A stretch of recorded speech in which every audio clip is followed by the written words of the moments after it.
नमस्कार, खबर 1 मिनट देख रहे हैं आप। आइए अब देखते हैं 1 मिनट में पूरी खबर।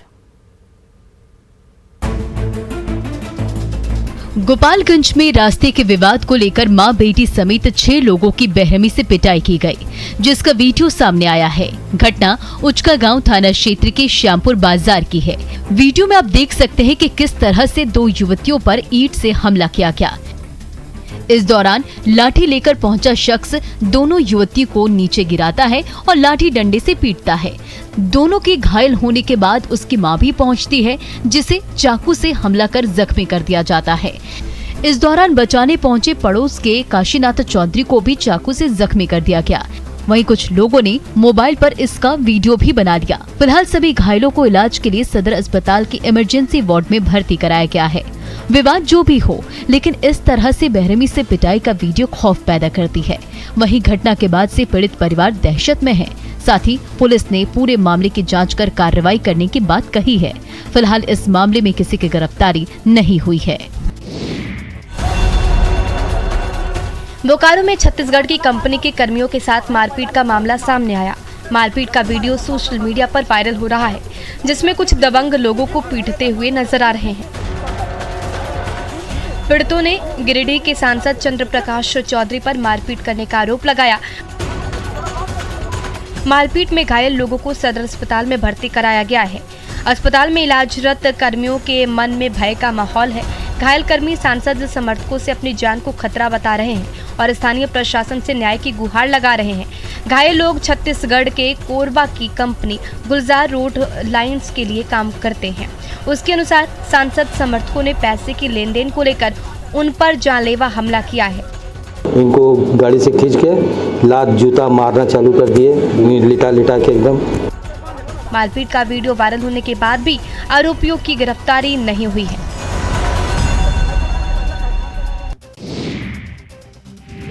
बिहार में शराबबंदी कानून को लेकर पुलिस और उत्पाद विभाग की सख्ती का असर देखने को मिल रहा है। दोनों विभाग कानून को लेकर सरकार की ओर से जारी आदेश का पूरी मुस्तैदी से पालन करने में जुटे हुए हैं। नवादा में उत्पाद विभाग की टीम शराब तस्करों और इसका अवैध निर्माण करने वाले लोगों के खिलाफ अभियान चला रही है, जिसमें उत्पाद विभाग को सफलता भी मिल रही है। गुप्त सूचना के आधार पर उत्पाद विभाग ने गोविंदपुर थाना क्षेत्र के पिपरा जंगल में शराब माफियाओं के खिलाफ अभियान चलाया। इस दौरान टीम ने 35 लीटर देसी शराब को जब्त कर लिया। साथ ही साथ शराब बनाने के लिए रखे गए 800 किलो महुआ जावा तथा 2 भट्टियों को भी नष्ट कर दिया। कार्रवाई की भनक लगते ही शराब माफिया मौके से फरार हो गए। उत्पाद विभाग की टीम शराब का अवैध कारोबार करने वाले माफियाओं की तलाश कर रही है। इस तरह की कार्रवाई के बाद से शराब का अवैध कारोबार करने वाले माफियाओं में हड़कंप मचा हुआ है। यदि उत्पाद विभाग और पुलिस इसी तरह से शराब के खिलाफ अभियान चलाती रही तो इससे जुड़े माफिया और तस्करों को मजबूर होकर शराब के अवैध कारोबार को छोड़ना पड़ेगा।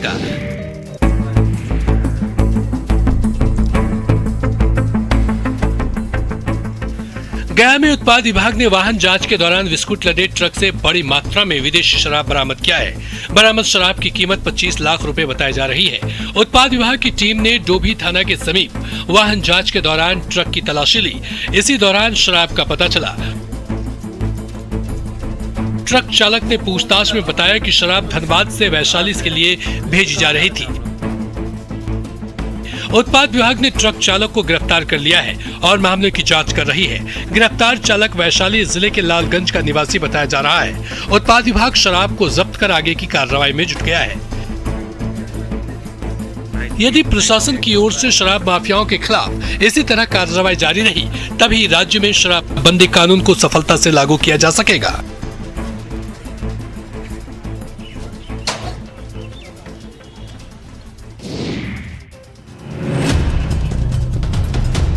पटना में तेज रफ्तार के कारण सड़क हादसों में कमी नहीं आ रही है। पटना के गांधी मैदान के पास तेज रफ्तार कार पलट गई, जिसके कारण अफरा तफरी का माहौल बन गया। हादसे के दौरान कार का पहिया खुलकर कार से अलग हो गया। हादसे के वक्त कार में सवार लोगों को मौके पर मौजूद लोगों ने निकाला और इलाज के लिए हॉस्पिटल पहुंचाया। दुर्घटना की सूचना मिलने पर ट्रैफिक पुलिस ने मौके पर पहुंचकर क्रेन की मदद से कार सड़क से हटाया और उसे जब्त कर लिया। एक तरफ शहर में स्थानीय प्रशासन ने कोरोना संक्रमण को रोकने करने के लिए नाइट कर्फ्यू लगाया है। वहीं दूसरी तरफ लोग नाइट के दौरान सड़क को खाली देख गाड़ियों को तेज रफ्तार से चला रहे हैं, जिसके कारण सड़क हादसे हो रहे हैं। इस तरह के हादसों के कारण लोगों को आर्थिक नुकसान के साथ साथ शारीरिक नुकसान भी उठाना पड़ता है। लोगों को चाहिए कि वो सड़क पर ड्राइविंग करते समय नियमों का पालन करें, जिससे इस तरह की दुर्घटनाओं पर रोक लगे, क्योंकि जब तक लोग ड्राइविंग के समय यातायात नियमों का पालन नहीं करेंगे तब तक इस तरह की सड़क दुर्घटनाएं होती रहेंगी। बिहार में स्वयंसेवी संस्था जीविका के सहयोग से महिलाओं का जीवन बदलने लगा है। जीविका की मदद से महिलाएं न सिर्फ अपने आप को सशक्त बना रही हैं, बल्कि पशुओं को स्वस्थ और सुरक्षित रखने में महत्वपूर्ण भूमिका निभा रही हैं। कटिहार में जीविका की पहल से हसनगंज, कदवा और डंडखोरा प्रखंड की महिलाएं पशु सखी का ट्रेनिंग लेकर क्षेत्र के विभिन्न हिस्सों में पशुओं की देखभाल कर रही हैं, जिससे पशुपालकों को भी मदद मिल रहा है। पशु सखी के तौर पर काम करने वाली ये महिलाएं न सिर्फ पशुओं की देखभाल करती हैं, बल्कि पशुपालकों को सस्ते दर पर दवाइयां भी उपलब्ध करा रही हैं। सीमांचल इलाके में आमतौर पर पशुओं के लिए डॉक्टरों की संख्या नहीं के बराबर है, जिसके कारण पशुपालक बीमार पशुओं का इलाज नहीं करा पाते हैं। इलाज के अभाव में पशुओं की मौत हो जाती है और पशुपालकों को नुकसान उठाना पड़ता है। लेकिन जब से पशु सखियों ने इस क्षेत्र में काम करना शुरू किया है, तब से इलाके की तस्वीर बदलने लगी है। से जीविका आया है तो औरत सबको यानी रोजगार जो मिला है, बहुत खुशी है और अच्छा तरीका से वह रोजगार चला रही है। झारखंड में कोरोना के मामले लगातार बढ़ रहे हैं। गुरुवार को राज्य भर में 4000 नए मामले सामने आए हैं। इस तरह एक्टिव केस राज्य भर में बढ़कर 32,250 के पार कर गई है। बावजूद इसकी राजधानी रांची के बाजारों में मास्कों को लेकर लापरवाही साफ नजर आ रही है। सरकार की ओर से जारी कोरोना गाइडलाइंस के लोग धज्जियां उड़ाते नजर आ रहे हैं। राजधानी रांची में लोग ना तो सोशल डिस्टेंसिंग का पालन कर रहे हैं, ना ही मास्क का प्रयोग ही कर रहे हैं। सब्जी मंडी और भीड़ वाले बाजारों में लोग कोरोना नियमों की भी अनदेखी करते नजर आ रहे हैं, जैसे उन्हें कोरोना संक्रमण से कोई खतरा ही नहीं है। सब्जी विक्रेताओं को ना तो अपने सेहत का ख्याल है और ना ही बाजार में आने वाले लोगों का। यदि राज्य में इसी तरह से कोविड प्रोटोकॉल की धज्जियां उड़ती रही तो आने वाले दिनों में राज्य में संक्रमण की स्थिति बेकाबू हो सकती है। प्रशासन को चाहिए कि वो नियमों का सख्ती से पालन कराए, जिससे हालात बेकाबू ना हो।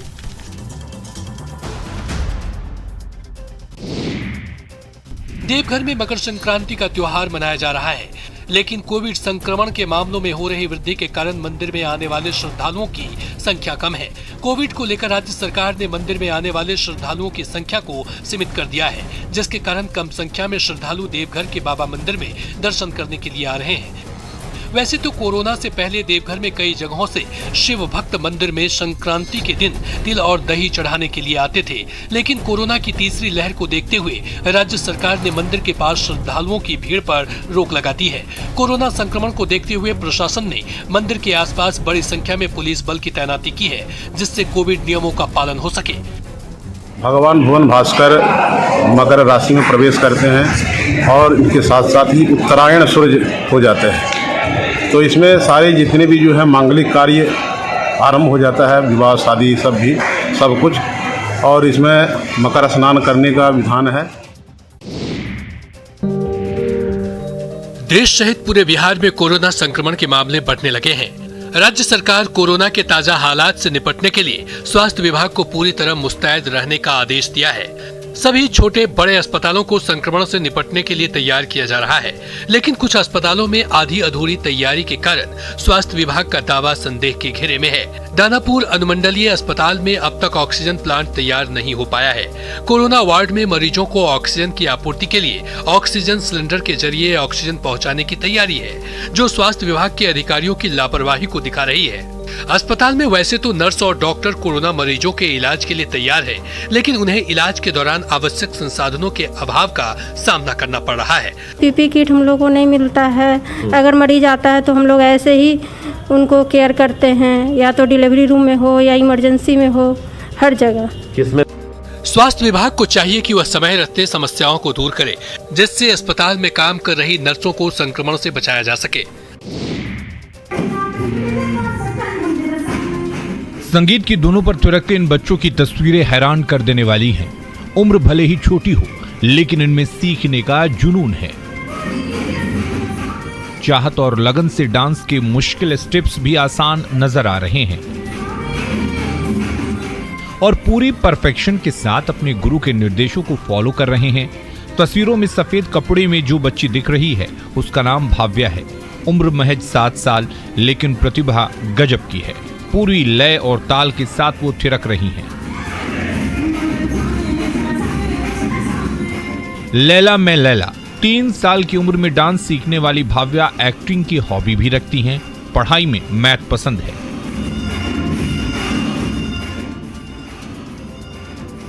रांची में भाव्या डांसिंग डॉल के नाम से चर्चित हो रही हैं और हर कोई चाहता है कि वो जिंदगी में सभी सफलता हासिल करें।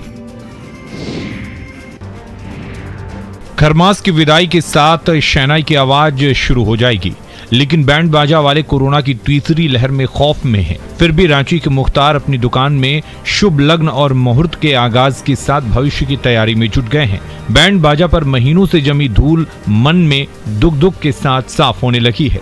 बीते 2 साल में रोजगार के नाम पर सिर्फ और सिर्फ कोरोना का डर और कहर के सिवाय कुछ भी नहीं मिला। इस साल भी क्या होगा ये कोई नहीं जानता। हाँ, मांग के अनुसार धुन में कोई कमी न रह जाए, इसलिए तैयारी शुरू हो गई है।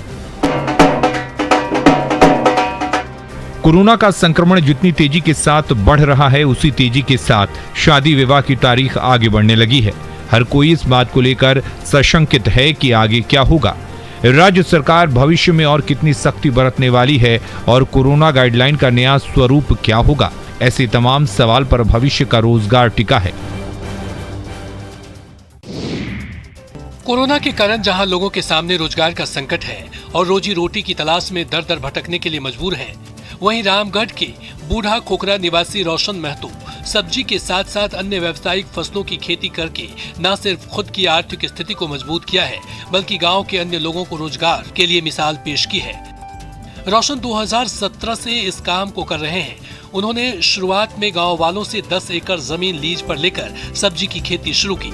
शुरुआती दिनों में उन्हें कुछ परेशानियों का सामना करना पड़ा, लेकिन उन्होंने हार नहीं मानी। रोशन ने वैज्ञानिक विधि और डीप इरिगेशन को अपनाया, जिसका नतीजा यह हुआ कि सब्जी की बम्पर पैदावार हुई। और विभिन्न तरह का फसल लगा हुआ मेरे पास, जैसे कि मटर हो गया, खीरा हो गया, गाजर भी हो गया, मूली हो गया, और भी स्ट्रॉबेरी और आम का बागवानी है, खरबूज, तरबूज। रोशन की खेती से तैयार सब्जियां बिहार, बंगाल और नेपाल तक जा रही है, जिससे स्थानीय लोगों को रोजगार मिल रहा है। गांव के देसी अंदाज और भाषा को नेशनल लेवल तक पहुंचाने वाले साहित्यकार फणेश्वर नाथ रेणु एक बार फिर से चर्चा में हैं। बिहार के प्रसिद्ध आंचलिक साहित्यकार की चर्चा किसी और कारण से नहीं, बल्कि उनके आंचलिक उपन्यास मैला आंचल को लेकर हो रही है। जापान में उनके इस उपन्यास का जापानी भाषा में अनुवाद किया गया है। इसका अनुवाद जापान के साहित्यकार और शोधकर्ता युइचिरो मिकी ने किया है। वैसे तो रेणु की लिखी गई रचनाएं अमेरिका, यूरोप के साथ साथ पूरे विश्व में प्रसिद्ध है, लेकिन अब उनकी रचनाएं वहां के स्थानीय भाषा में भी प्रकाशित होने लगी है, जिससे बिहार के इस साहित्यकार को इंटरनेशनल लेवल पर ख्याति मिल रही है। उपन्यास के अनुवाद के बाद से उनके गांव और परिजनों के चेहरे पर खुशी है। रेणु के घर वालों ने इसके लिए अनुवादक के साथ साथ भारतीय दूतावास के अधिकारियों को भी बधाई दी है।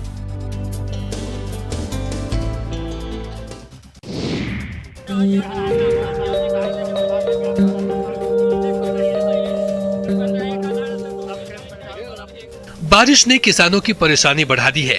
बारिश से जहां एक तरफ ठंड में वृद्धि के कारण लोगों को शीतलहर का सामना करना पड़ रहा है, वहीं दूसरी ओर बारिश और ओलावृष्टि ने किसानों की परेशानी बढ़ा दी है।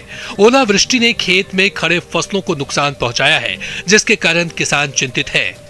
विक्रम में बारिश और ओलावृष्टि की वजह से गेहूं, सरसों, चना, मसूर और आलू की फसलों को ज्यादा नुकसान पहुंचा है, जिससे किसानों को गंभीर संकट से गुजरना पड़ रहा है। खेती से जुड़े लोगों के चेहरे पर मायूसी है। गिरा है कि समूचा फसल बर्बाद हो गया। देखिए ना सर, इटा पार है, देखिए सगरो रोड पर से लेके नीचे पानी में तक देखिए, उधर देखिए ना सर, हम लोग क्या खाएंगे? हम लोग का बाल बच्चा क्या खाएगा? ओलावृष्टि की वजह से गरीब किसान परिवार के भरण पोषण को लेकर चिंतित हैं। एक तरफ कोरोना महामारी ने मजदूरों की कमर तोड़ दी है, तो दूसरी तरफ प्रकृति की बेरुखी के कारण किसानों को आर्थिक संकट का सामना करना पड़ रहा है। भागलपुर नवगछिया का क्षेत्र सिर्फ फसल के लिए ही मशहूर नहीं है, बल्कि विश्व पटल पर प्रवासी पक्षियों का सबसे सुरक्षित प्रजनन क्षेत्र माना जाता है। वैश्विक स्तर पर संकट झेल रहा पक्षीराज गरुड़ का जत्था भागलपुर में लगातार बढ़ रहा है। विश्व में करीब 1500 करोड़ गरुड़ हैं। इनमें से 600 करीब सिर्फ भागलपुर में है। भागलपुर जिला मुख्यालय से 35 किलोमीटर दूर नवगछिया अनुमंडल स्थित कदवा क्षेत्र गरुड़ का प्रजनन केंद्र है। वन विभाग के अनुसार कदवा क्षेत्र विश्व का तीसरा और भारत का दूसरा प्रजनन स्थल है। नवगछिया कोसी क्षेत्र वातावरण गरुड़ के लिए अनुकूल माना जाता है। खासकर ठंड के मौसम में बड़े बड़े बरगद और पीपल के पेड़ों पर अपना डेरा जमाए दर्जनों गरुड़ अटखेलियां करते नजर आते हैं। यहाँ बीमार गरुड़ों का इलाज भी किया जाता है और गरुड़ों के लिए यहाँ का वातावरण अनुकूल है। देश के कई हिस्सों से लोग गरुड़ को देखने कदवा पहुँचते हैं। पहले गरुड़ के लिए कंबोडिया का नाम लोग जानते थे, लेकिन अब चूल्हे पर चढ़ते ही चावल के सफेद दाने पककर लिबलिबे हो गए। हाथों से छुआ तो चिपटे होने लगे। थोड़ा और दबाया तो उन दानों का कचूमर ही निकल गया। किसी के समझ में नहीं आ रहा था कि सफेद सफेद चावल चूल्हे पर उबलते ही आखिर गलकर पिघलने क्यों लगे। हैरान परेशान ग्रामीण मिलावटी चावल की पोटली लेकर परथापुर गांव के उस पीडीएस डीलर के पास पहुंचे, जिससे उन्हें अनाज से भरा ये बोरा थमाया गया था। तो ग्रामीणों की शिकायतें सुनकर पीडीएस डीलर ने सारा ठिकरा एसएफसी के मत्थे ही फोड़ दिया। ग्रामीणों की शिकायत पर जब एफएससी गोदाम से आए बोरों की जांच हुई तो चावल के सफेद दानों के बीच मिलावट की गंध आने लगी। जब ग्रामीणों ने अपने हाथों से उन दानों की बारीक छटाई की तो सफेद दानों के बीच मिलावटी दाने साफ साफ नजर आने लगे, जिनका रंग असली दानों से थोड़ा मटमैला था। एसएफसी के बोरों में प्लास्टिक के चावल की इस मिलावट ने सबको परेशान कर दिया है। और फिलहाल इस बुलेटिन में इतना ही। बने रहा आप न्यूज़ 18 बिहार झारखंड के साथ।